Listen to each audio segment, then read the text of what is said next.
Topper बेटा हमेशा ना नोट्स ऐसे बनाते हैं जिससे उनका रिवीजन इतना पावरफुल हो जाए। वन शॉट लेक्चर जब भी आप देख रहे हो, साइड बाय साइड आपको अपने नोट्स बनाने हैं। तो जो भी आपको लग रहा है कि ये मुझे याद रखनी है for your exam, you have to stick that sticky notes. तो ट्यूशन में मजा आ रहा होगा, स्कूल में मजा आ रहा होगा, लेक्चर्स इतने इंटरेस्टिंग होते हैं, बट जब घर पे आते हैं और देखते हैं नोटबुक में तो आपको इतना कुछ अपीलिंग नोट्स नहीं मिल रहा होगा।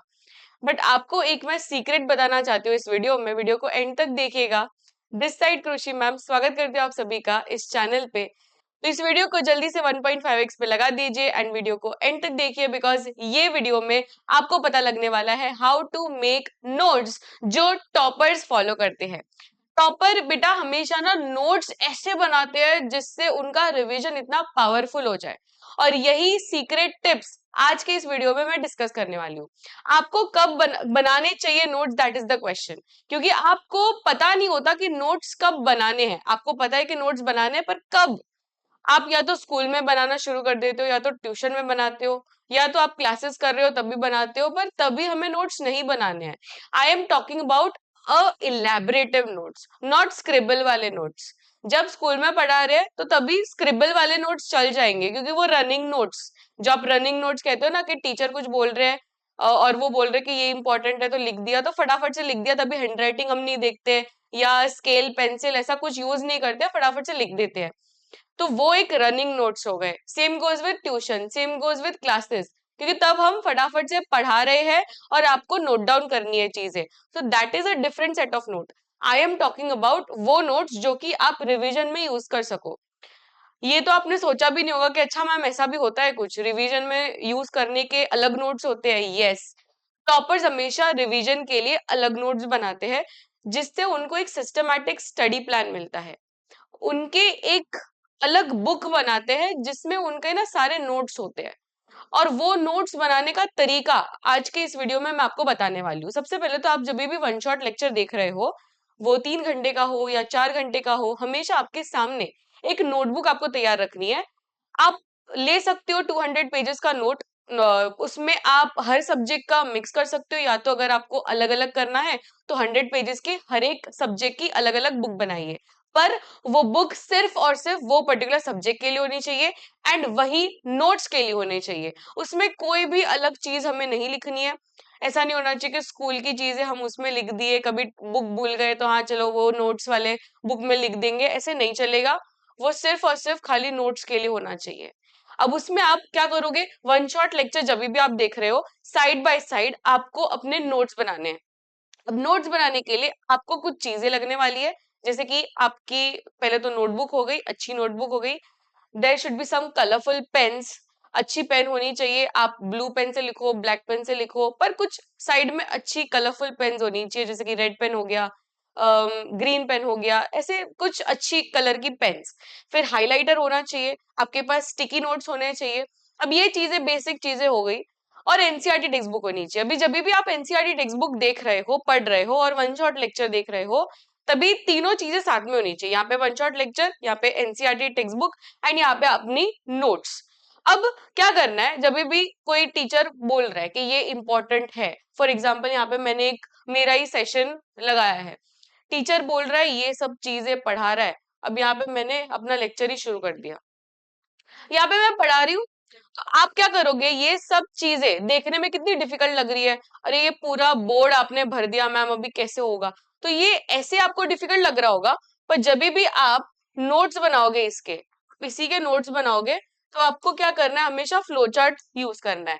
जैसे कि अगर आपको सेल के बारे में लिखना है तो आप सेल बनाइए, इसका ऐसा फ्लो चार्ट बनाइए।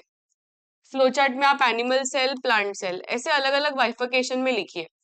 तो इसमें आपको थोड़ा इजी, जब देखने को इजी लगेगा तब आपको पढ़ने का मन करेगा। अगर आप यही सेम चीज पैराग्राफ के फॉर्म में लिखोगे तो आप देख के ही एकदम कंटाल जाओगे कि ये इतना बड़ा पैराग्राफ कौन रीड करेगा।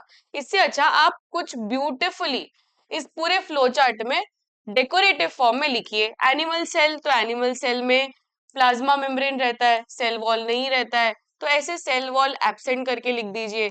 पूरा स्टेटमेंट हमें नहीं लिखना है, शॉर्ट फॉर्म में लिख देना है। यहाँ पे क्या लिखेंगे, सेल वॉल इज प्रेजेंट। तो इस तरीके से हमें थोड़ा सा ना शॉर्ट फॉर्म में, डेकोरेटिव फॉर्म में कलरफुल फॉर्म में, ऐसे सब हमें यूज करना है। जैसे कि वैक्यूल्स है, तो इसमें वैक्यूल्स छोटे होते हैं, वैक्यूल्स टेम्पररी होते हैं, इसमें वैक्यूल्स बहुत ही बड़ा होता है। तो आप समझ रहे हो, यू गेट द पॉइंट कि फ्लो चार्ट यूज करना है हमें। स्टिकी नोट्स, अब स्टिकी नोट्स कहाँ पे यूज करने हैं? स्टिकी नोट्स कैसे होते हैं? कलरफुल होते हैं, ब्लू कलर के, ग्रीन, पिंक, सब कलर्स के होते हैं।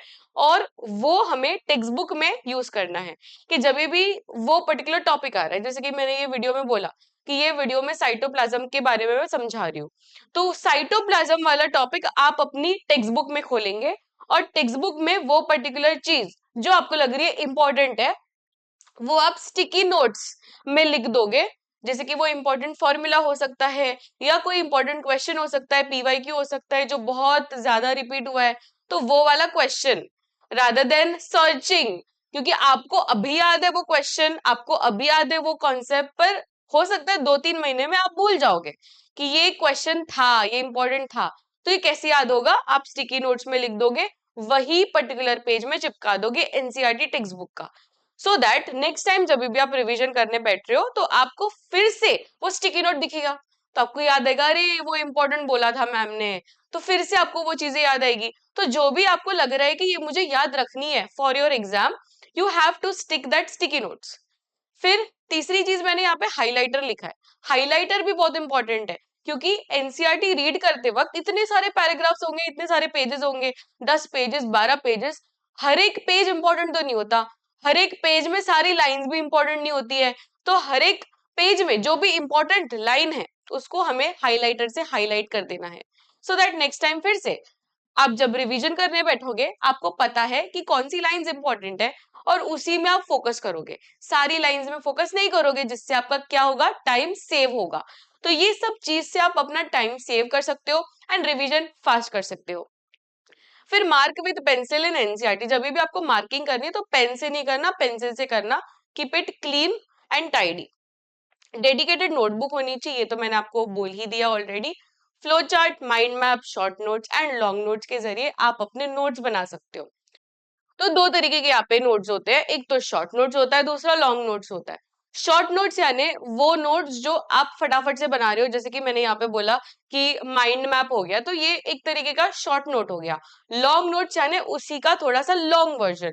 तो शॉर्ट नोट्स कब काम आएंगे? जब आपको वीकली रिविजन करना है, फास्ट फास्ट रिविजन करना है, 2-3 दिन में फिर से रिविजन करना है, तो शॉर्ट नोट्स में आप कर सकते हो। और वही पूरा चैप्टर अच्छी तरीके से पढ़ने के लिए लॉन्ग नोट्स भी हमारे पास होने चाहिए। अब बात आती है मुद्दे की बात कि ये सारे नोट्स हमें बनाने कब है? Right now. Right now is the time, क्योंकि अब आपको सिर्फ 3 महीने में अपना सिलेबस कंप्लीट कर लेना है। सिलेबस यानी आपके 9th स्टैंडर्ड, क्योंकि आप 9th स्टैंडर्ड के बच्चे हो, तो 9th स्टैंडर्ड में आपका जो भी एग्जाम का पोर्शन है, वो पर्टिकुलर उतने चैप्टर्स एटलीस्ट कर लेने हैं। पूरा टेक्स्ट बुक नहीं करना, क्योंकि 10th स्टैंडर्ड में पूरा टेक्स्ट बुक करना है।